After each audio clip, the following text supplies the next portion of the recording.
शनिवार व्रत कथा। एक समय स्वर्गलोक में सबसे बड़ा कौन के प्रश्न पर नवग्रहों में वाद विवाद हो गया। विवाद इतना बढ़ा कि परस्पर भयंकर युद्ध की स्थिति बन गई। निर्णय के लिए सभी देवता देवराज इंद्र के पास पहुँचे और बोले, हे देवराज, आपको निर्णय करना होगा कि हमें से सबसे बड़ा कौन है। देवताओं का प्रश्न सुनकर देवराज इंद्र उलझन में पड़ गए। इंद्र बोले, मैं इस प्रश्न का उत्तर देने में असमर्थ हूँ। हम सभी पृथ्वी लोक में उज्जैनी नगरी में राजा विक्रमादित्य के पास चलते हैं। देवराज इंद्र सहित सभी ग्रह देवता उज्जैनी नगरी पहुँचे। महल में पहुंचकर जब देवताओं ने उनसे अपना प्रश्न पूछा तो राजा विक्रमादित्य भी कुछ देर के लिए परेशान हो उठे, क्योंकि सभी देवता अपनी अपनी शक्तियों के कारण महान थे। किसी को भी छोटा या बड़ा कह देने से उनके क्रोध के प्रकोप से भयंकर हानि पहुंच सकती थी। अचानक राजा विक्रमादित्य को एक उपाय सूझा और उन्होंने विभिन्न धातुओं स्वर्ण, रजत, चांदी, कांसा, ताम्र, तांबा, सीसा, रांगा, जस्ता, अभ्रक व लोहे के 9 आसन बनवाए। धातुओं के गुणों के अनुसार सभी आसनों को एक दूसरे के पीछे रखवाकर उन्होंने देवताओं को अपने अपने सिंहासन पर बैठने को कहा। देवताओं के बैठने के बाद राजा विक्रमादित्य ने कहा, आपका निर्णय तो स्वयं हो गया। जो सबसे पहले सिंहासन पर विराजमान है वही सबसे बड़ा है।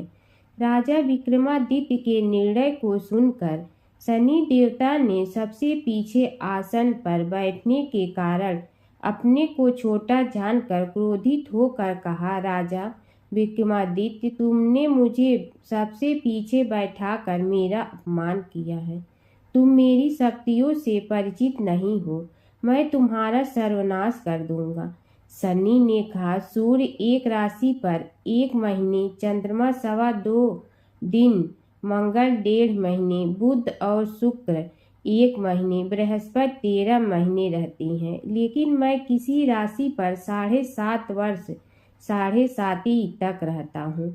बड़े बड़े देवताओं को मैंने अपने प्रकोप से पीड़ित किया है। राम को 7.5 के कारण ही वन में जाकर रहना पड़ा और रावण को 7.5 के कारण ही युद्ध में मृत्यु का शिकार बनना पड़ा। राजा, अब तू भी मेरे प्रकोप से नहीं बच सकेगा। इसके बाद अन्य ग्रहों के देवता तो प्रसन्नता के साथ चले गए, परंतु शनि देव बड़े क्रोध के साथ वहां से विदा हुए। राजा विक्रमादित्य पहले की तरह ही न्याय करते रहे। उनके राज्य में सभी स्त्री पुरुष बहुत आनंद से जीवन यापन कर रहे थे। कुछ दिन ऐसे ही बीत गए। उधर शनि देवता अपने अपमान को भूले नहीं थे। विक्रमादित्य से बदला लेने के लिए एक दिन शनि देव ने घोड़े के व्यापारी का रूप धारण किया और बहुत से घोड़ों के साथ उज्जैनी नगरी पहुँचे। राजा विक्रमादित्य ने राज्य में किसी घोड़े के व्यापारी के आने का समाचार सुना तो अपने अश्वपाल को कुछ घोड़े खरीदने के लिए भेजा।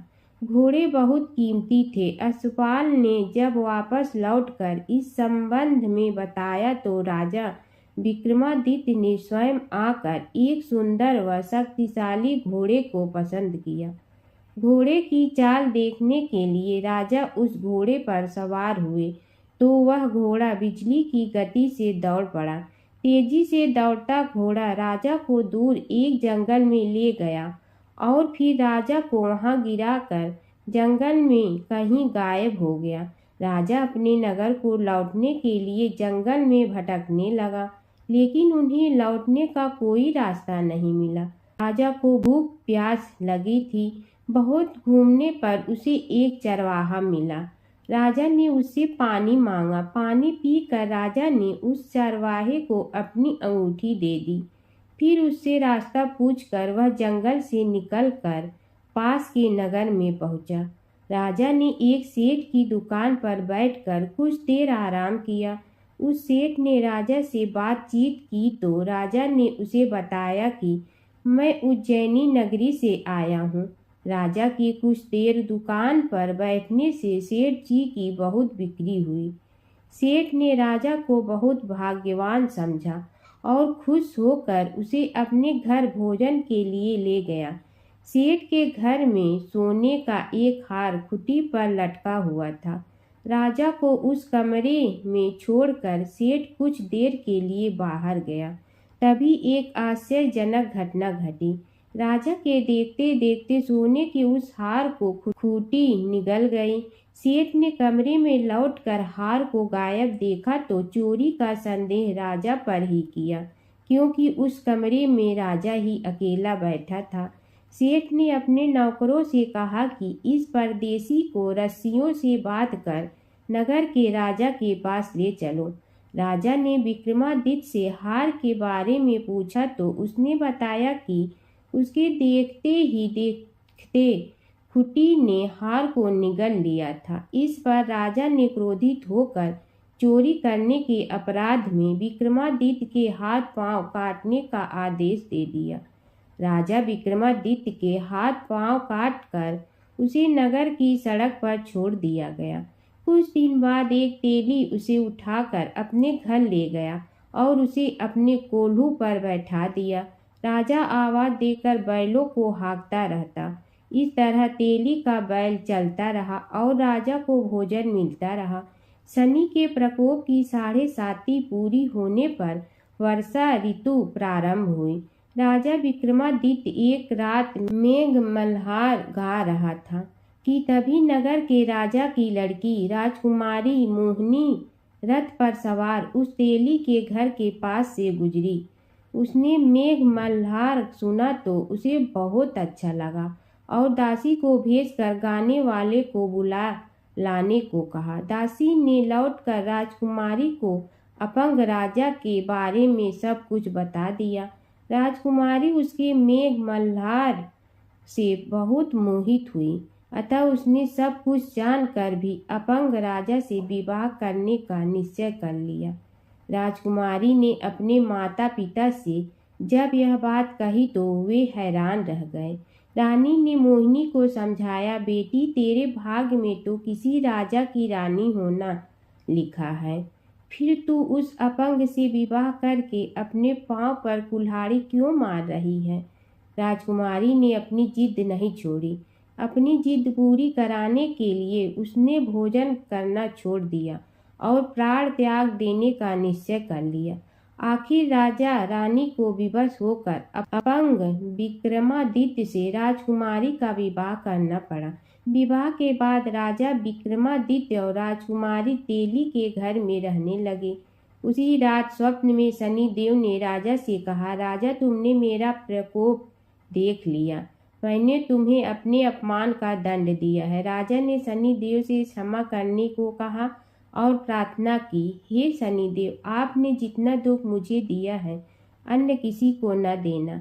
शनिदेव ने कुछ सोचकर कहा, राजा मैं तुम्हारी प्रार्थना स्वीकार करता हूँ। जो कोई स्त्री पुरुष मेरी पूजा करेगा, शनिवार को व्रत करके मेरी व्रत कथा सुनेगा, उस पर मेरी अनुकंपा बनी रहेगी। प्रातःकाल राजा विक्रमादित्य की नींद खुली तो अपने हाथ पांव देखकर राजा को बहुत खुशी हुई। उसने मन ही मन शनिदेव को प्रणाम किया। राजकुमारी भी राजा के हाथ पांव सही सलामत देखकर आश्चर्य में डूब गई। तब राजा विक्रमादित्य ने अपना परिचय देते हुए शनिदेव के प्रकोप की सारी कहानी सुनाई। सेठ को जब इस बात का पता चला तो दौड़ता हुआ तेली के घर पहुंचा और राजा के चरणों में गिरकर क्षमा मांगने लगा। राजा ने उसे क्षमा कर दिया, क्योंकि यह सब तो शनिदेव के प्रकोप के कारण हुआ था। सेठ राजा को अपने घर ले गया और उसे भोजन कराया। भोजन करते समय वहां एक आश्चर्यजनक घटना घटी। सबके देखते देखते उस खुटी ने हार उगल दिया। सेठ जी ने अपनी बेटी का विवाह भी राजा के साथ कर दिया और बहुत से स्वर्ण आभूषण धन आदि देकर राजा को विदा किया। राजा विक्रमादित्य राजकुमारी मोहिनी और सेठ की बेटी के साथ उज्जैनी पहुंचे तो नगरवासियों ने हर्ष से उनका स्वागत किया। अगले दिन राजा विक्रमादित्य ने पूरे राज्य में घोषणा कराई कि शनिदेव सब देवों में सर्वश्रेष्ठ हैं। प्रत्येक स्त्री पुरुष शनिवार को उनका व्रत करे और व्रत कथा अवश्य सुने। राजा विक्रमादित्य की घोषणा से शनिदेव बहुत प्रसन्न हुए। शनिवार का व्रत करने और व्रत कथा सुनने के कारण सभी लोगों की मनोकामनाएं शनिदेव की अनुकंपा से पूरी होने लगी। सभी लोग आनंद पूर्वक रहने लगे। एक बूढ़ा ब्राह्मण था। वह रोज पीपल को जल से सींचता था। पीपल में से रोज एक लड़की निकलती और कहती, पिताजी मैं आपके साथ जाऊंगी। यह सुनते सुनते बूढ़ा दिन ब दिन कमजोर होने लगा। तो बुढ़िया ने पूछा कि क्या बात है। बूढ़ा बोला कि पीपल से एक लड़की निकलती है और कहती है कि वह भी मेरे साथ चलेगी। बुढ़िया बोली कि कल ले आना उस लड़की को, जहाँ 6 लड़कियां पहले से ही हमारे घर में है, वहाँ 7वीं लड़की और सही। अगले दिन बूढ़ा उस लड़की को घर ले आया। घर लाने के बाद बूढ़ा ब्राह्मण आटा मांगने गया तो उसने पहले दिनों की अपेक्षा आज ज्यादा आटा मिला था। जब बुढ़िया वह आटा छानने लगी तो लड़की ने कहा कि लाओ माँ, मैं छान देती हूँ। जब वह आटा छानने बैठी तो परात भर गई। उसके बाद माँ खाना बनाने जाने लगी तो लड़की बोली कि आज रसोई मैं बनाऊंगी। तो बुढ़िया बोली कि ना, तेरे हाथ जल जाएंगे। लेकिन लड़की नहीं मानी। वह रसोई में खाना बनाने गई तो उसने तरह तरह के 36 व्यंजन बना डाले और आज सभी ने भर पेट खाना खाया। इससे पहले वह आधा पेट भूखा ही रहते थे। रात हुई तो बुढ़िया का भाई आया और कहने लगा कि दीदी मैं तो खाना खाऊंगा। बुढ़िया परेशान हो गई कि अब खाना कहाँ से लाऊंगी। लड़की ने पूछा कि क्या बात है माँ। उसने कहा कि तेरा मामा आया है और रोटी खाएगा, लेकिन रोटी तो सबने खा ली है, अब उसके लिए कहाँ से लाऊंगी। लड़की बोली कि तू चिंता मत कर माँ, मैं बना दूंगी। और वह रसोई में गई और मामा के लिए 36 व्यंजन बना दी। मामा ने भरपेट खाया और कहा भी कि ऐसा खाना इससे पहले उसने कभी नहीं खाया है।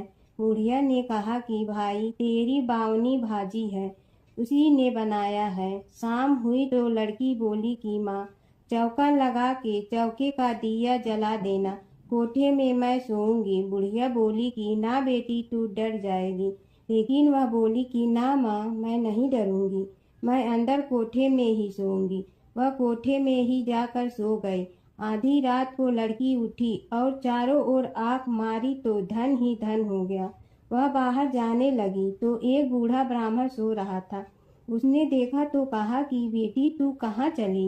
लड़की बोली कि मैं तो दरिद्रता दूर करने आई थी, अगर तुम्हें दूर करवानी है तो करवा लो। उसने बूढ़े के घर में भी आँख से देखा तो चारों ओर धन ही धन हो गया। सुबह सवेरे सब उठे तो लड़की को ना पाकर उसे ढूंढने लगे कि पावनी बेटी कहाँ चली गई। बूढ़ा ब्राह्मण बोला कि वह तो लक्ष्मी माता थी, जो तुम्हारे साथ मेरी दरिद्रता भी दूर कर गई। हे लक्ष्मी माता, जैसे आपने उनकी दरिद्रता दूर की वैसे ही सबकी करना। धर्मराज जी की कथा। दो सेठानियाँ थी। एक के घर में धन बहुत था पर वह कंजूस थी। दूसरी के पास धन थोड़ा कम था पर मन से वह बहुत अमीर थी। रोज सवेरे उठती, गंगा स्नान करती, तुलसी माता, बड़, पीपल सींचने, भगवान के मंदिर जाके पूजा करती। धर्मराज सूरज भगवान की कहानी सुनती, भगवान के भोग लगाकर अतिथि को जिमाती, गाय कुत्ता के लिए ग्रास निकालती। दूसरी सेठानी इस धर्मात्मा को देखकर हंसती और कहती, पता नहीं दिन भर क्या करती रहती है। थोड़े समय बाद दोनों सेठानियों को भगवान का बुलावा आया। धर्मात्मा सेठानी के तो यमराज जी ने विमान भेजा और दूसरी को दूत मारते ही ले गया। रास्ते में सेठानी बोली, मेरे को भूख लगी है। तो दूत बोले, किसी को कुछ दिया होगा तो मिलेगा। फिर बोली, प्यास लगी है। दूत बोले, किसी को पानी पिलाया तो मिलेगा। रास्ते में उसे काट चुभने लगे, गर्मी पड़ने लगी, पर दूत तो उसे घसीटे ही ले गए। अब सेठानी बहुत पछताने लगी कि सब कुछ होते हुए भी दान धर्म नहीं किया। इतने में यमराज का दरबार आया। धर्मात्मा बुढ़िया को भगवान के पास सिंहासन मिला और वह उस पर बैठी थी। उधर दूसरी सेठानी को तपते कुंड में डाल दिया। अब सेठानी यमराज से बोली, मुझे 1.25 पहर का जीवन दान दे दो, मैं वापस आकर दंड भोग लूंगी। यमराज बोले, ठीक है। सेठानी के शरीर में वापस प्राण डाल दिए। संसार में आते ही पंडितों को बुलाकर सेठानी ने धर्मराज की कथा सुनी, सब तरह से दान धर्म किया। इतने में समय पूरा हो गया। अब की बार विमान आया। 1.25 पहर के दान धर्म से सेठानी को स्वर्ग मिला। धर्मराज जी की परम भक्त पोपा बाई की कथा। एक गांव में एक पोपा बाई रहती थी। जब वह 5 साल की थी तभी से वह नियम से धर्मराज जी व्रत की कथा सुनती थी और व्रत करती थी। एक दिन उसने अपने भाई व भाभी से कहा कि मैं शादी नहीं करूंगी, अब मैं अपना समय भगवान की पूजा अर्चना में ही बिताना चाहती हूँ। इसलिए मेरी झोपड़ी गांव के बाहर बनवा दो और गांव में सबको कह दो कि वह अपनी गाय व बछड़ों को मेरे यहाँ ही घास भूस चरने को भेज दो और जिसकी भी इच्छा हो, श्रद्धा हो, मुझे खाना भिजवा दो। एक दिन नगर का राजा शिकार खेलने जंगल में आया और गांव के बाहर जंगल के पास बनी झोपड़ी देखकर रुक गया। झोपड़ी के पास जाकर उसने आवाज लगाई कि कौन है, लेकिन भीतर से कोई आवाज न आने पर वह लगातार दरवाजा खटखटाता रहा। तब पोपा बाई उठी और कहने लगी कि कौन हो तुम जो बार बार दरवाजा बजा रहे हो, क्यों आवाज लगा रहे हो? राजा ने कहा कि मैं यहाँ का राजा हूँ और तुम्हारे साथ विवाह करूँगा। पोपा बाई ने कहा कि जहाँ से आए हो वहीं चले जाओ, मैं किसी पराये आदमी का मुंह नहीं देखती हूँ। राजा ने पोपा बाई की एक नहीं सुनी और जबरदस्ती उठा ले गया। तब पोपा बाई ने राजा को श्राप दिया कि तुम्हारा सारा राजपाट नष्ट हो जाएगा। महल में आने पर राजा की रानियों ने सारी बात सुनकर राजा से अनुरोध किया कि पोपा बाई को वहीं वापस छोड़ आओ। राजा जब पोपा बाई को वापस झोपड़ी में छोड़ने जाने लगा तो रास्ते में पाप की नदी आई जिसमें राजा डूब गया। कुछ समय बाद पोपा बाई मृत्यु के बाद धर्मराज जी के यहाँ पहुंची और धर्मराज जी ने उन्हें स्वर्ग का राज दे दिया। एक बार एक सेठ व सेठानी मृत्यु लोक से स्वर्ग लोक आए तो उसके द्वार बंद देखकर वह धर्मराज जी से द्वार खोलने का आग्रह करते हैं। धर्मराज जी कहते हैं, इस द्वार पर पोपा बाई का राज है।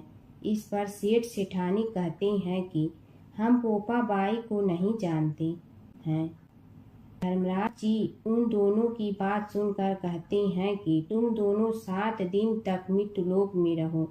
8 खोपड़ा से राई भर कर 5 कपड़े ऊपर रख कर कहानी सुनकर उद्यापन करना और कहना कि राज है। पोपा बाई लेखा लेगी राई राई का। सारे बोलो पोपा बाई की जय। जय जय श्री शनि देव भक्तन हितकारी, सूरज के पुत्र प्रभु छाया महतारी। जय जय श्री शनि देव भक्तन हितकारी, सूरज के पुत्र प्रभु छाया महतारी। जय जय श्री शनि देव भक्तन हितकारी, सूरज के पुत्र प्रभु छाया महतारी। श्याम अंग वक्र दृष्टि चतुर्भुज धारी, श्याम अंग वक्र दृष्टि चतुर्भुज धारी। नीलांबर धर नाथ सिंह की असवारी। जय जय श्री शनि देव भक्तन हितकारी, सूरज के पुत्र प्रभु छाया महतारी, क्रीट मुकुट शीस रजित दीपक है ललारी, क्रीट मुकुट शीस रजित दीपक है ललार, मुक्तन की माला गले शोभित बलिहारी, जय जय श्री शनिदेव भक्तन हितकारी, सूरज के पुत्र प्रभु छाया महतारी, मोदक मिष्ठान पान चढ़त है सुपारी, मोदक मिष्ठान पान चढ़त है सुपारी, लौ तिल तैल उड़द मसी अति प्यारी, जय जय श्री शनिदेव भक्तन हितकारी, सूरज के पुत्र प्रभु छाया महतारी, जन का कल्याण करहु नाथ ग्रहा, जन का कल्याण करहु नाथ ग्रहाई, तुमको जो ध्यावे करहु जाके सहाई, जय जय श्री शनिदेव भक्तन हितकारी, सूरज के पुत्र प्रभु छाया महतारी, देव धनुज ऋषि मुनि सुमरत नर नारी, देव धनुज ऋषि मुनि सुमरत नर नारी, छीतर मल धरत ध्यान शरण है तुम्हारी, जय जय श्री शनिदेव भक्तन हितकारी, जय जय श्री शनिदेव भक्तन हितकारी, सूरज के पुत्र प्रभु छाया महतारी, जय जय श्री शनिदेव भक्तन हितकारी, सूरज के पुत्र प्रभु छाया महतारी, जय जय श्री शनिदेव भक्तन हितकारी, सूरज के पुत्र प्रभु छाया महतारी, जय जय श्री शनिदेव भक्तन हितकारी,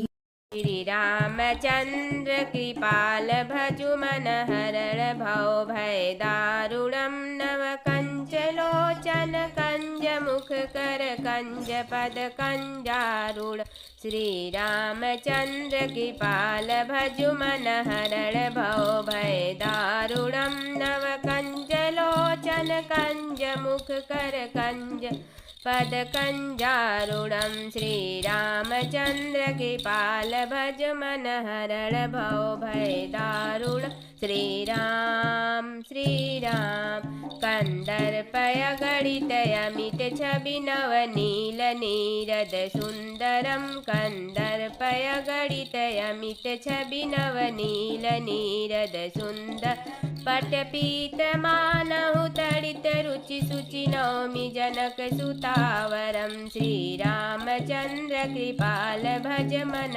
हरण भव भय दारुण, श्री राम भजु दीन बंधु दिनेश दानव दैत वंश निकंदनम, भजु दीन बंधु दिनेश दान दैत वंश निकंदनम, रघुनंदयानंद कंद कौशल चंद्र दशरथ नंदनम, श्री रामचंद्र कृपा भजु मन हरण भव भय दारुणम, श्री राम सिर मुकुट कुंडल तिलक चारुदार अंग विभूषणम, सिर मुकुट कुंडल तिलक अंग विभूषणम, आजानुभुज सर चाप धर संग्राम जीत खरदूसरम, श्री रामचंद्र कृपाल भज हरण भव भय दारुणम, श्री राम इति वदति तुलसीदास शंकर शेष मुनि मनरंजनम, इति वदति तुलसीदास शंकर शेष मुनि मनरंजनम, मम हृदय कंच निवास कुरु कामादि खल दल जनम, श्री रामचंद्र कृपाल भजु मन हरण भव भव दारुणम, श्री राम मन जाहि राचहु मिलहि सो बरु सहज सुंदर सांवरो, मन जाहि राचहु मिलहि सो सहज सुंदर सांवरो, करुणा निधान सुजान शील स्नेह जानत रावणो, श्री रामचंद्र कृपा भजु मन हरण भव भय दारुणम, श्री राम श्री राम। एहि भांति गौरी असीस सुन सिय सहित ही हरसियली। एहि भांति गौरी असीस सुन सिय सहित ही हरसियली। तुलसी भवानी पूज पुनि पुनि मुदित मन मंदिर चल। श्री रामचंद्र की पाल भजु मन हरण भय भव दारुणम। श्री राम श्री राम। श्री गौरी जाने अनुकूल सियहि हरस न जात कही। श्री गौरी जाने अनुकूल सियहि हरस न जात कही। मंजल मंगल मूल वाम अंग फरकन लगे। श्री रामचंद्र की पाल भजु हरण भव भय दारुणम। नव कंच लोचन कंज मुख कर कंज पद कंजारुणम। श्री रामचंद्र की पाल हरण भव भय दारुणम। श्री राम बोलो श्री भगवान। एक बार अपने पुत्र के खातिर भगवान शिव और श्री कृष्ण के बीच छिड़ गया था प्रलयंकारी युद्ध। भगवान शिव जहाँ प्रलय के देवता हैं वहीं श्री कृष्ण पालन करता। दोनों के कारण ही यह जगत सुचारू रूप से चल रहा है और दोनों महाशक्तिशाली हैं। लेकिन कभी आपने सोचा है कि अगर कभी दोनों में युद्ध हुआ तो उसका इस संसार पर क्या असर पड़ेगा और दोनों में से विजयी कौन होगा?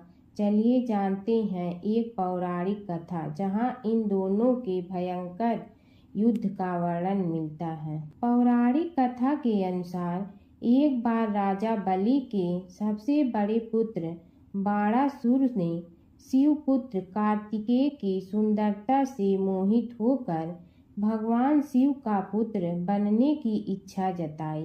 उसने भगवान शिव की कठोर तपस्या की, जिसके बाद शिव जी ने उसे अपने पुत्र के रूप में स्वीकार कर लिया। एक समय ऐसा आया जब बाणासुर की पुत्री उषा को श्री कृष्ण के पुत्र अनिरुद्ध से प्रेम हो गया। उषा की मायावी मित्र अप्सरा चित्रलेखा ने अनिरुद्ध और उषा का गंधर्व विवाह करा दिया। जब बाणासुर को यह बात पता चली तो उसने अनिरुद्ध का अपहरण कर उसे अपना बंदी बना लिया। फिर क्या था, श्री कृष्ण ने अपनी पूरी सेना के साथ बाणासुर की नगरी पर धावा बोल दिया। श्री कृष्ण और बाणासुर का युद्ध। बाणासुर श्री कृष्ण की नारायणी सेना से अकेले नहीं लड़ सकता था, इसलिए उसने भगवान शिव से मदद मांगी। अब युद्ध में श्री कृष्ण की नारायणी सेना के विरुद्ध बाणासुर की सेना के साथ भगवान शिव और कुमार कार्तिकेय भी लड़ रहे थे। युद्ध इतना भयानक था कि एक पल को लगा कि भगवान शंकर ने अग्निशस्त्र से गरुड़ पर सवार श्री कृष्ण, बलराम और प्रद्युम्न मारे गए। लेकिन उसी समय श्री कृष्ण ने वरुणास्त्र का प्रयोग कर महादेव के अग्नेस्त्र को शांत कर दिया। फिर शिव जी के अस्त्रों के जवाब में श्री कृष्ण ने वैष्णवास्त्र का प्रयोग किया, जिससे संपूर्ण जगत अंधकार में डूब गया। गुस्से में भगवान शंकर ने 4 पंखा वाला बाण अपने हाथ में ले लिया तो श्री कृष्ण ने जीभरास्त्र उठाया। इस तरह यह युद्ध समय के साथ विकराल हो गया और इस युद्ध से समस्त सृष्टि में हाहाकार मच गया। तब ब्रह्मा जी को युद्ध रोकने आना पड़ा। उन्होंने दोनों को सारी स्थिति स्पष्ट की कि किस प्रकार उनके युद्ध से संसार का विनाश हो रहा है। उनके समझाने के बाद महादेव युद्ध में पीछे हट गए, लेकिन कार्तिकेय और बाणासुर भगवान श्री कृष्ण से युद्ध करते रहे। जब श्री कृष्ण ने बाणासुर को परास्त किया, अंत में भगवान श्री कृष्ण ने युद्ध में बाणासुर को पराजित करने के लिए अपना सुदर्शन चक्र प्रयोग किया और उसकी मदद से 12 सुर के सहस्त्र भुजाओं को काट डाला। जैसे ही श्री कृष्ण अपने चक्र से उसका वध करने लगे, कार्तिकेय के साथ महादेव वहां फिर से पहुंच गए, लेकिन इस बार उन्होंने युद्ध करने के बजाय श्री कृष्ण से 12 सुर को माफ करने का अनुरोध किया। भगवान शिव ने श्री कृष्ण से कहा कि मैंने इसे अभय दान दिया है, इसलिए अगर आप इसका वध कर देंगे तो मेरा वचन झूठा पड़ जाएगा। शिव जी के ऐसा कहने पर श्री कृष्ण ने 12 सुर को क्षमा कर दिया और अनिरुद्ध उषा सहित अपनी पूरी सेना लेकर वहां से चल दिए। 12 सुर को आज भी अजर अमर माना जाता है और बाद में भगवान शिव के उसे अपने गढ़ों में शामिल कर लिया। माता सीता की कथा। यह कहानी सीता माता कहती थी और श्री राम इसे सुना करते थे। एक दिन श्री राम भगवान को किसी काम के लिए बाहर जाना पड़ा, तो सीता माता कहने लगी कि भगवान, मेरा तो 12 वर्ष का नित्य नियम है। अब आप बाहर जाएंगे तो मैं अपनी कहानी किसे सुनाऊंगी। श्री राम ने कहा कि तुम कुएं की पाल पर जाकर बैठ जाना और वहां जो औरतें पानी भरने आएंगी उन्हें अपनी कहानी सुना देना। सीता माता कुएं की पाल पर जाकर बैठ जाती हैं। एक स्त्री आई, उसने रेशम की जड़ी की साड़ी पहन रखी थी और सोने का घड़ा ले रखा था। सीता माता उसे देख कहती हैं कि बहन, मेरा 12 वर्ष का नित्य नेम सुन लो। पर वह स्त्री बोली कि मैं तुम्हारा नित्य नेम सुनूंगी तो मुझे घर जाने में देरी हो जाएगी और मेरी सास मुझसे लड़ेंगी। उसने कहानी नहीं सुनी और चली गई। उसकी रेशम जड़ी की साड़ी फट गई, सोने का घड़ा मिट्टी के घड़े में बदल गया। सास ने देखा तो पूछा कि ये किसका दोष अपने सिर लेकर आ गई है।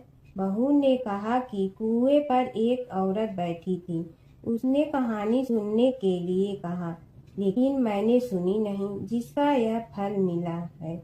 बहू की बात सुनकर अगले दिन वही साड़ी और घड़ा लेकर सास कुएं की पाल पर गई। सास को वहीं माता सीता बैठी मिली, तो माता सीता ने कहा कि बहन, मेरी कहानी सुन लीजिए। सास बोली कि एक बार छोड़, मैं तो 4 बार कहानी सुन लूंगी। राम आए, लक्ष्मण आए, देश के पुजारी आए, नित नेम का नेम लाए, आओ राम बैठो राम। तपी रसोई जियो राम, माखन मिश्री खाओ राम। दूध बतासा पियो राम, सूत के पल का मोठो राम। साल दुसाला पोठो राम, साल दुसाला ओढ़ो राम। जब बोलो जब राम ही राम, राम संवारे सबके काम। खाली घर भंडार भरेंगे, सबका बेड़ा पार करेंगे। श्री राम जय राम जय जय राम। सास बोली कि बहन, कहानी तो बहुत अच्छी लगी।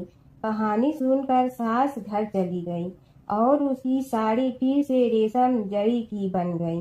मिट्टी का घड़ा फिर सोने के घड़े में बदल गया। बहू कहने लगी, सासू माँ, आपने ये सब कैसे किया।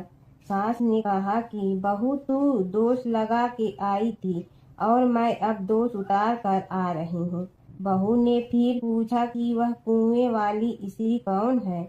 सास बोली कि वे सीता माता थी। वे पुराने से नया कर देती हैं, खाली घर में भंडार भर देती हैं। वह लक्ष्मी जी का वास घर में कर देती हैं।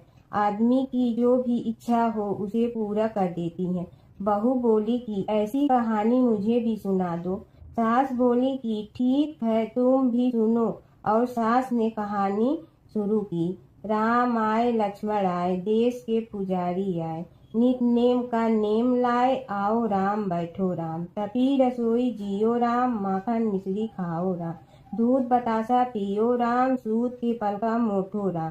साल दुसाला पोठो राम, साल दुसाला ओढ़ो राम। जब बोलो जब राम ही राम, राम संवारे सबके काम। खाली घर भंडार भरेंगे, सबका बेड़ा पार करें। श्री राम जय जय राम। कहानी सुनकर बहू बोली कि कहानी तो बहुत अच्छी है। सास ने कहा कि ठीक है, इस कहानी को रोज कहा करेंगे। अब सास बहू रोज सवेरे उठती, नहाती धोती और पूजा करने के बाद नित्य की सीता की कहानी कहती। एक दिन उनके यहाँ एक पड़ोस की औरत आई और बोली कि बहन जरा सी आँच दे ना। तो वह बोली कि आज तो अभी हमने जलाई ही नहीं। पड़ोसन ने कहा कि तुम सुबह 4 बजे से उठकर क्या कर रही हो? फिर उन्होंने कहा कि सुबह उठकर हम पूजा करते हैं, फिर सीता माता की नित्य की कहानी कहते हैं। पड़ोसन ने उसी बात सुनकर फिर कहा कि सीता माता की कहानी कहने से तुम्हें क्या मिलता है? वे बोली कि इनकी कहानी कहने से घर में भंडार भर जाते हैं, सारे काम सिद्ध होते हैं, मन की इच्छा भी पूरी हो जाती है। पड़ोसन कहती है कि बहन ऐसी कहानी तो मुझे भी सुना दो। फिर वह बोली कि ठीक है, तुम भी यह कहानी सुन लो। राम आए लक्ष्मण आए, देश के पुजारी आए, नित नेम का नेम लाए, आओ राम बैठो राम। सारी कहानी सुनने के बाद पड़ोसन कहने लगी, बहन कहानी तो मुझे बहुत अच्छी लगी। अब वह पड़ोसन भी नित नेम सीता माता की कहानी कहने लगी। कहानी कहने से सीता माता ने पड़ोसन के भी भंडार भर दिए। अब तो पूरे मोहल्ले में नित नेम की कथा चल पड़ी। हर किसी की मनोकामना पूरी होने लगी। हे सीता माता, जैसे आपने उनके भंडार भरे वैसे ही आप हमारे भी भंडार भरना, सबकी भरना, कहानी सुनने वाले के भी और कहानी कहने वाले के भी।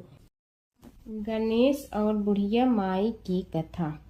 एक बुढ़िया थी, वह बहुत ही गरीब और दृष्टिहीन थी। उसके एक बेटा और बहू थे। वह बुढ़िया सदैव गणेश जी की पूजा किया करती थी।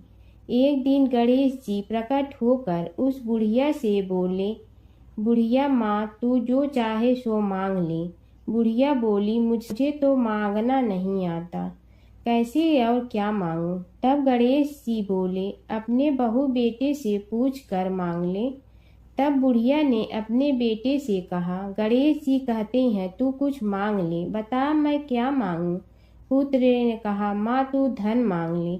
बहू से पूछा तो बहू ने कहा, नाती मांग ले। तब बुढ़िया ने सोचा कि ये तो अपने अपने मतलब की बात कर रहे हैं।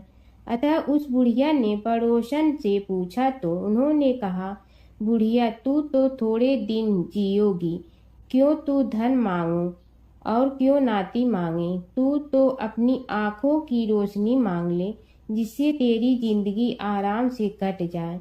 इस पर बुढ़िया बोली, यदि आप प्रसन्न है तो मुझे 9 करोड़ की माया दे, निरोगी काया दे, अमर सुहाग दे, आँखों की रोशनी दे, नाती दे, पोता दे और सब परिवार को सुख दे और अंत में मोक्ष दे। यह सुनकर तब गणेश जी बोले, बुढ़िया माँ, तुमने तो हमें ठग लिया। फिर भी जो तूने मांगा है वचन के अनुसार सब तुझे मिलेगा। और यह कहकर गणेश जी अंतर ध्यान हो गए। उधर बुढ़िया माँ ने जो कुछ मांगा वह सब कुछ मिल गया। हे गणेश जी महाराज, जैसे तुमने उस बुढ़िया माँ को सब कुछ दिया वैसे ही सबको देना। एक समय की बात है कि विष्णु भगवान का विवाह लक्ष्मी जी के साथ निश्चित हो गया। विवाह की तैयारी होने लगी। सभी देवताओं को निमंत्रण भेजे गए, परंतु गणेश जी को निमंत्रण नहीं दिया। कारण जो भी रहा हो, अब भगवान विष्णु की बारात जाने का समय आ गया। सभी देवता अपनी पत्नियों के साथ विवाह समारोह में आए। उन सब ने देखा कि गणेश जी कहीं दिखाई नहीं दे रहे हैं। तब वे आपस में चर्चा करने लगे कि क्या गणेश जी को कोई न्योता नहीं दिया है या स्वयं गणेश जी ही नहीं आए हैं। सभी को इस बात पर आश्चर्य होने लगा। तभी सब ने विचार किया कि विष्णु भगवान से ही इसका कारण पूछा जाए। विष्णु भगवान से पूछने पर उन्होंने कहा कि हमने गणेश जी के पिता भोलेनाथ महादेव को न्योता भेजा है। यदि गणेश जी अपने पिता के साथ आना चाहते हैं तो आ जाते, अलग से न्योता देने की कोई आवश्यकता भी नहीं थी। दूसरी बात यह है कि उनको 1.25 मन मूंग, 1.25 मन चावल, 1.25 मन घी और 1.25 मन लड्डू का भोजन दिन भर में चाहिए। यदि गणेश जी नहीं आएंगे तो कोई बात नहीं, दूसरे के घर जाकर इतना सारा खाना पीना अच्छा भी नहीं लगता।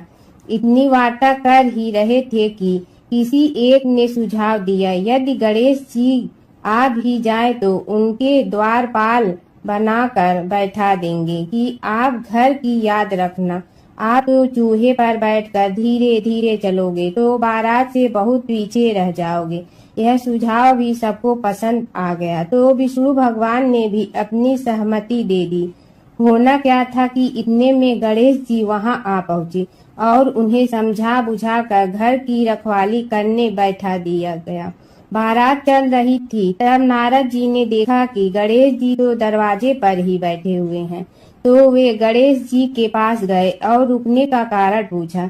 गणेश जी कहने लगे कि विष्णु भगवान ने मेरा बहुत अपमान किया है। नारद जी ने कहने लगे कि अपनी मूसक देना को आगे भेज दे तो वह रास्ता खोद देगी, जिससे उनके वाहन धरती में धंस जाएंगे।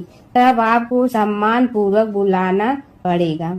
अब तो गणेश जी ने अपनी मूसक सेना जल्दी से आगे भेज दी और सेना ने जमीन पोली कर दी। जब बारात वहां से निकली तो रथों के पहिए धरती में धंस गए। लाख कोशिश करे परंतु पहिए नहीं निकले। सभी ने अपने अपने उपाय किए परंतु पहिए तो नहीं निकले, बल्कि जगह जगह से टूट गए। किसी की समझ में नहीं आ रहा था कि अब क्या किया जाए। तब तो नारद जी ने कहा, आप लोगों ने गणेश जी का अपमान करके अच्छा नहीं किया। यदि उन्हें मना कर लाया जाए तो आपका कार्य सिद्ध हो सकता है और यह संकट टल सकता है। शंकर भगवान ने अपने दूत नंदी को भेजा और वे गणेश जी को लेकर आए। गणेश जी का आदर सम्मान के साथ पूजन किया। तब कहीं रथ के पहिए निकले। अब रथ के पहिए निकल के परंतु टूट फूट गए तो उन्हें सुधारे गए। पास के खेत में खाती काम कर रहा था, उसे बुलाया गया। खाती अपना कार्य करने के पहले श्री गणेशाय नमः कहकर गणेश जी की वंदना मन ही मन करने लगा। देखते ही देखते खाती ने सभी पहियों को ठीक कर दिया। तब खाती कहने लगा कि हे देवताओं, आपने सर्वप्रथम गणेश जी को नहीं मनाया होगा और न ही उनकी पूजन की होगी, इसीलिए तो आपके साथ यह संकट आया है। हम तो मूर्ख अज्ञानी हैं, फिर भी पहले गणेश जी को पूजते हैं, उनका ध्यान करते हैं। आप लोग तो देवतागण हैं, फिर भी आप गणेश जी को कैसे भूल गए। अब आप लोग भगवान श्री गणेश जी की जय बोल कर जाएं तो आपके सब काम बन जाएंगे और संकट कट जाएंगे। ऐसा कहते हुए बारात वहां से चल दी और विष्णु भगवान को लक्ष्मी जी के साथ विवाह संपन्न करा के सभी सकुशल घर लौट आए। हे गणेश जी महाराज, आपने विष्णु को जैसे कारज सारियो ऐसे कारज सबको सिद्ध कर जो। बोलो गजानन भगवान की जय। प्राचीन काल की बात है। नैमिषारण्य क्षेत्र में ऋषि, महर्षि और साधु संतों का समाज जुड़ा था। उसमें श्री सूत जी भी विद्यमान थे। शौनक जी ने उनकी सेवा में उपस्थित होकर निवेदन किया कि हे अज्ञान रूप घोर तिमिर को नष्ट करने में करोड़ों सूर्यों के समान प्रकाशमान श्री सूत जी हमारे कानों के लिए अमृत के समान जीवन प्रदान करने वाले कथा तत्व का वर्णन कीजिए। हे सूत जी, हमारे हृदयों में ज्ञान के प्रकाश की वृद्धि तथा भक्ति, वैराग्य और विवेक की उत्पत्ति जिस कथा से हो सकती हो वह हमारे प्रति कहने की कृपा कीजिए। शौनक जी की जिज्ञासा से सूत जी बड़े प्रसन्न हुए। पूरा तन इतिहासों के स्मरण से उनका शरीर पुलकायमान हो रहा था। वे कुछ देर उसी स्थिति में विराजमान रहकर कुछ विचार करते रहे और अंत में बोले, शौनक जी, इस विषय में आपके चित्त में बड़ी जिज्ञासा है। आप धन्य हैं जो सदैव ज्ञान की प्राप्ति में तत्पर रहते हुए विभिन्न पुराण कथाओं की जिज्ञासा रखते हैं। आज मैं आपको ज्ञान के परम स्रोत रूप श्री गणेश जी का जन्म कर्म रूप चरित्र सुनाऊंगा। गणेश जी से ही सभी ज्ञानों सभी विद्याओं का उद्भव हुआ है। अब आप सावधान चित्त से विराजमान हो। श्री गणेश जी के ध्यान और नमस्कार पूर्वक उनका चरित्र श्रवण करें। नमस्तस्मै गणेशाय ब्रह्मा विद्या प्रदायिनी यनागस्त्यसमः साक्षात विघ्न सागर सोसड़े।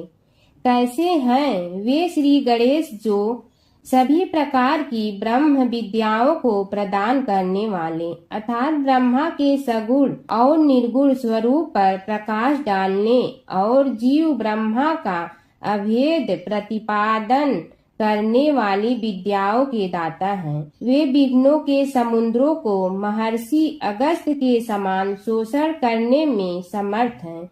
इसलिए उनका नाम विघ्न सागर शोषक के नाम से प्रसिद्ध है। मैं उन भगवान श्री गणेश जी को नमस्कार करता हूँ।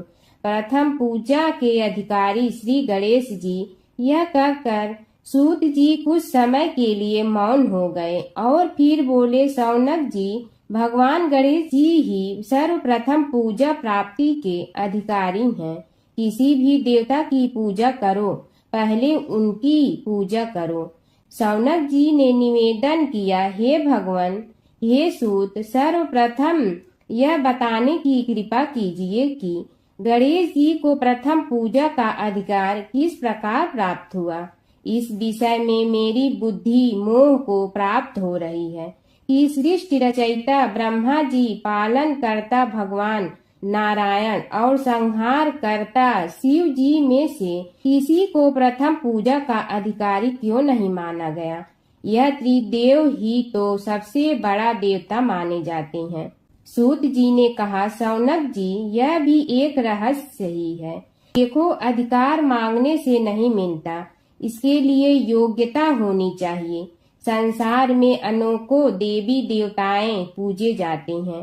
पहले जो जिसका इष्ट देव होता है वह उसी की पूजा किया करता है। इससे बड़े देवताओं के महत्व में कमी आने की आशंका उत्पन्न हो गई। इस कारण देवताओं में परस्पर विवाद होने लगा।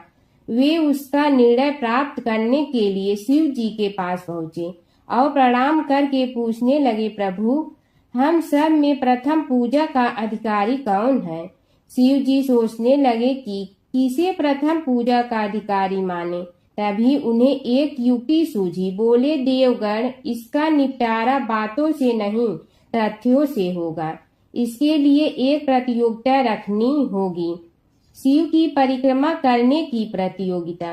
देवगण उनका मुख देखने लगे, शंकित हृदय से सोचने लगे कि कैसी प्रतियोगिता रहेगी। यह शिव जी ने उनके मन के भाव ताड़ लिए, इसलिए सांत्वना भरे शब्दों में बोले, घबराओ मत, कोई कठिन परीक्षा नहीं ली जाएगी। बस इतना ही कि सभी अपने अपने वाहनों पर चढ़कर संसार की परिक्रमा करो और फिर यहाँ लौट आओ। जो पहले लौटेगा वही सर्वप्रथम पूजा का अधिकारी होगा। अब क्या देर थी, सभी अपने अपने वाहन पर चढ़कर दौड़ पड़े। किसी का वाहन गजराज था तो किसी का सिंह, किसी का भैंसा तो किसी का मृग, किसी का हंस तो किसी का उल्लू, किसी का अश्व तो किसी का श्वान। अभिप्राय यह है कि वाहनों को विविधता के दर्शन उस समय जितने भले प्रकार से हो सकते थे उतने अन्य समय में नहीं।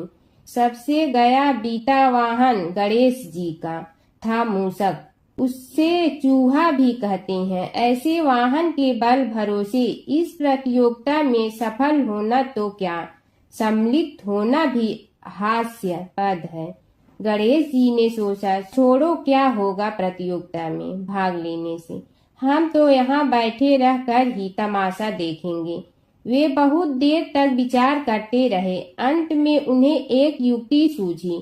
शिव जी स्वयं ही जगदाता हैं, यह संसार उन्हीं का प्रतिबिंब है, तब क्यों न इन्हीं की परिक्रमा कर ली जाए। इनकी परिक्रमा करने से ही संसार की परिक्रमा हो जाएगी। ऐसा निश्चय कर उन्होंने मूषक पर चढ़कर शिव जी की परिक्रमा की और उनके समक्ष जा पहुँचे। शिव जी ने कहा, तुमने परिक्रमा पूर्ण कर ली? उन्होंने उत्तर दिया, जी हाँ। शिव जी सोचने लगे कि इसे तो यहीं घूमते हुए देखा, फिर परिक्रमा कैसे कराया। देवताओं का परिक्रमा करके लौटना आरंभ हुआ और उन्होंने गणेश जी को वहां बैठे देखा तो माथा ठनक गया। फिर भी साहस करके बोले, अरे तुम विश्व की परिक्रमा के लिए नहीं गए? गणेश जी ने कहा, अरे मैं कब का यहाँ आ गया। देवता बोले, तुम्हें तो कहीं भी नहीं देखा। गणेश जी ने उत्तर दिया, देखते कहाँ से, समस्त संसार शिव जी में विद्यमान है। इनकी परिक्रमा करने से ही संसार की परिक्रमा पूर्ण हो गई। सूत जी बोले, शौनक, इस प्रकार गणेश जी ने अपनी बुद्धि के बल पर ही विजय प्राप्त कर ली। उनका कथन सत्य था, इसलिए कोई विरोध करता भी तो कैसे। बस उसी दिन से गणेश जी की प्रथम पूजा होने लगी। सूत जी बोले, हे शौनक जी, यह एक तथ्य है कि गणेश जी ही उसके पात्र हैं। वे बड़े देवता का भी कार्य सिद्धि में विघ्न उपस्थित होने पर उन विघ्न राज का आश्रय न लिया हो। हे शौनक, वे देव भी बड़े दयालु हैं। नाम तो शिव जी का ही आशुतोष है, किंतु वे सर्वात्मा और सर्वरक्षक प्रभु तो शिव जी की अपेक्षा भी शीघ्र ही प्रकट हो जाते हैं। उनका भक्त कभी किसी संकट में नहीं पड़ता।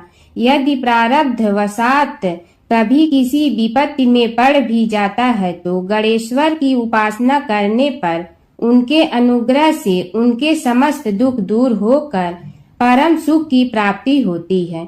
शौनक ने कहा, हे सूत जी, हे महाभाग, हे प्रभु, मैं गणेश जी के विभिन्न चरित्रों का अध्ययन करना चाहता हूँ, तो मुझे बताइए कि किस ग्रंथ का अवलोकन करूँ। हे दयामय, आपको तो उनके समस्त चरित्र विदित है कि यदि आप ही उन्हें सुनाने की कृपा करें तो मेरा अत्यधिक उपकार होगा। सूत जी बोले, हे शौनक भगवान, गणेश्वर के इतने चरित्र हैं कि उन सब का कथन इस जीवा से संभव नहीं, क्योंकि प्रभु अनंत, प्रभु चरित्र अनंता वाली बात समस्त विद्वान ऋषि मुनि कहते हैं। फिर भी गणेश जी प्रथम पूजा के अधिकारी होने के कारण समस्त देव चरित्रों में जुड़े हुए हैं, इसलिए उनका प्रभाव भी सर्वाधिक व्यापक है। हे मुने, हे शौनक, वे भगवान सर्व समर्थ हैं। वे सभी का तिरस्कार करने में समर्थ हैं, किंतु उनका तिरस्कार कोई भी नहीं कर सकता। यह त्रिलोक्य उन्हीं भगवान के संकेत पर नित्य करता है। इसकी समस्त क्रियाएं उन्हीं की इच्छा पर आश्रित हैं। हे शौनक भगवान गणेश्वर स्वयं कहते हैं, शिवे विष्णु च शक्तौ च सूर्ये मयि निराधिप यो भेद बुद्धि योग स सम्य योगो मतो मम। हे नरेश्वर, हे वरेण्य, शिव, विष्णु, शक्ति, सूर्य और मुझ गणेश में जो अभेद बुद्धि योग है, मेरे मत में वही सम्यक योग है। इससे यह भी सिद्ध है कि समस्त देवता उन्हीं के स्वरूप हैं। वे ही भगवान विभिन्न कार्य रूपों के अनुसार अपना भिन्न भिन्न नाम रखते हैं। हे मुनि श्रेष्ठ, उन सब देवताओं के चरित्र भी उन्हीं गणराज के चरित्र हैं। यद्यपि सब चरित्र एक ही ग्रंथ में मिलने में संभव नहीं है, फिर भी गणेश्वर के अनेकों प्रमुख चरित्रों का वर्णन गणेश पुराण में हुआ है। राजा सोमकांत का वृतांत कथन। शौनक जी ने पूछा, हे प्रभु, गणेश पुराण का आरंभ किस प्रकार हुआ, यह मुझे बताने की कृपा करें। इस पर सूत जी ने कहने लगे, हे शौनक, यद्यपि गणेश पुराण है तो बहुत प्राचीन, क्योंकि भगवान गणेश्वर तो आदि हैं। न जाने कब से गणेश जी अपने उपासकों पर कृपा करते चले आ रहे हैं। उनके अनंत चरित्र हैं, जिनका संग्रह एक महापुराण का रूप ले सकता है। उसे एक बार भगवान नारायण ने नारद जी को और भगवान ने शंकर और जगन जननी पार्वती जी को सुनाया था। बाद में वही पुराण संक्षेप रूप में ब्रह्मा जी ने महर्षि वेद व्यास को सुनाया और फिर व्यास जी ने महर्षि भृगु को सुनाया। भृगु ने कृपा करके सौराष्ट्र के एक राजा सोमकांत को सुनाया था। तब से वह पुराण अनेक कथाओं में विस्तृत होता रहा और अनेक कथाओं से रहित होता हुआ अनेक रूप में प्रचलित है। शौनक जी ने पूछा, भगवान आप यह बताने का कष्ट करें कि राजा सोमकांत कौन था? उसने महर्षि से गणेश पुराण का श्रवण कहाँ किया था? उस पुराण के श्रवण से उसे क्या क्या उपलब्धियां हुई? हे नाथ, मुझे श्री गणेश्वर की कथा के प्रति उत्कंठा बढ़ती ही जा रही है। सूत जी बोले, हे शौनक, सौराष्ट्र के देवनगर नाम की एक प्रसिद्ध राजधानी थी। वहाँ का राजा सोमकांत था। वह अपनी प्रजा का पुत्र के समान पालन करता था।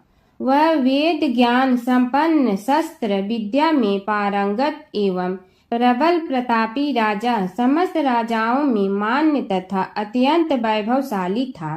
उसका ऐश्वर्य कुबेर के भी ऐश्वर्य को लज्जित करता था। उसने अपने पराक्रम से अनेकों देश जीत लिए थे। उसकी पत्नी अत्यंत रूपवती, गुणवती, धर्माज्ञा एवं पतिव्रत धर्म का पालन करने वाली थी। वह सदैव अपने प्राणनाथ की सेवा में लगी रहती थी। उसका नाम सुधर्मा था। जैसे वह प्रतिव्रता थी, वैसे ही राजा भी एक पत्नी व्रता का पालन करने लगा। उसके हेमकांत नामक एक सुंदर पुत्र था। वह भी सभी विद्याओं का ज्ञाता और अस्त्र शस्त्रादि के अभ्यास में निपुण हो गया था। यह सभी श्रेष्ठ लक्षणों से संपन्न, सद्गुणी एवं प्रजा जनों के हितों का अत्यंत पोषक था। इस प्रकार राजा सोमकांत स्त्री, पुत्र, पशु, वाहन, राज्य एवं प्रतिष्ठा आदि से सब प्रकार सुखी था। उससे दुख तो था ही नहीं। सभी राजागण उसका हार्दिक सम्मान करते थे तथा उसकी श्रेष्ठ कीर्ति भी संसार व्यापी थी। परंतु युवा अवस्था के अंत में सोमकांत को घृणित कोष्ठ रोग हो गया। उसके अनेक उपचार किए गए किंतु कोई लाभ नहीं हुआ। रोग शीघ्रता से बढ़ने लगा और उसके कीड़े पड़ गए। जब रोग की अधिक वृद्धि होने लगी और उसका कोई उपाय न हो सका तो राजा ने मंत्रियों को बुलाकर कहा, सुव्रतो, जाने किस कारण यह रोग मुझे पीड़ित कर रहा है। अवश्य ही यह किसी पूर्व जन्म के पाप का फल होगा। इसलिए मैं अब अपना समस्त राजपाट छोड़कर वन में रहूंगा। मेरे पुत्र हेमकांत को मेरे समान मानकर राज्य शासन का धर्म पूर्वक संचालन कराते रहें। यह कहकर राजा ने शुभ दिन दिखवाकर अपने पुत्र हेमकांत को राज्य पद पर अभिषेक किया और अपनी पत्नी सुधर्मा के साथ निर्जन वन की ओर चल दिया। प्रजापालक राजा के वियोग में समस्त प्रजा जन अश्रु बहाते हुए उनके साथ चले गए। राज्य की सीमा पर पहुंचकर राजा ने अपने पुत्र अमात्यगण और प्रजा जनों को समझाया, आप सब लोग धर्म के जानने वाले, श्रेष्ठ आचरण में तत्पर एवं सहृदय हैं। यह संसार तो वैसे भी परिवर्तनशील है। जो आज है वह कल नहीं था और आने वाले कल में भी नहीं रहेगा। इसलिए मेरे जाने से दुख का कोई कारण नहीं है। मेरे स्थान पर मेरा पुत्र सभी कार्यों को करेगा। इसलिए आप सब उसके अनुशासन में रहते हुए उसे सदैव सम्मान करते रहें। फिर पुत्र से कहा, बेटा, यह स्थिति सभी के समझ आती रही है। हमारे पूर्व पुरुष भी परंपरागत रूप से वृद्धावस्था आने पर वन में जाते रहे हैं। मैं कुछ समय पहले ही वन में जा रहा हूँ, तो कुछ पहले या पीछे जाने में कोई अंतर नहीं पड़ता। यदि कुछ वर्ष बाद जाऊं तब भी मोह का त्याग करना ही होगा। इसलिए हे वत्स, तुम दुखित मत हो और मेरी आज्ञा मानकर राज्य शासन को ठीक प्रकार चलाओ। ध्यान रखना, क्षत्रिय धर्म का कभी त्याग न करना और प्रजा को सदा सुखी रखना। इस प्रकार राजा सोमकांत ने सभी को समझा बुझा कर वहां से वापस लौट आया और स्वयं अपनी पतिव्रता भार्या के साथ वन में प्रवेश किया। पुत्र हेमकांत के आग्रह से उसने सुबल और ज्ञान गम्य नामक 2 आत्माओं को भी साथ ले लिया। उन सब ने एक समतल एवं सुंदर स्थान देखकर वहां विश्राम किया। तभी उन्हें एक मुनि कुमार दिखाई दिया। राजा ने उससे पूछा, तुम कौन हो, कहाँ रहते हो? यदि उचित समझो तो मुझे बताओ। मुनि बालक ने कोमल बाणी में कहा, मैं महर्षि भृगु का पुत्र हूँ। मेरा नाम च्यवन है। हमारा आश्रम निकट में ही है। अब आप भी अपना परिचय दीजिए। राजा ने कहा, मुनि कुमार, आपका परिचय पाकर मुझे बड़ी प्रसन्नता हुई। मैं सौराष्ट्र के देवनगर नामक राज्य का अधिपति रहा हूँ। अब अपने पुत्र को राज्य देकर मैंने अरण्य की शरण ली है। मुझे कुष्ठ रोग अत्यंत पीड़ित किए हुए हैं। उसकी निवृत्ति का कोई उपाय करने वाला हो तो कृपा कर मुझे बताइए। मुनि कुमार ने कहा, मैं अपने पिताजी से अपना वृतांत कहता हूँ, फिर वे जैसा कहेंगे आपको बताऊंगा।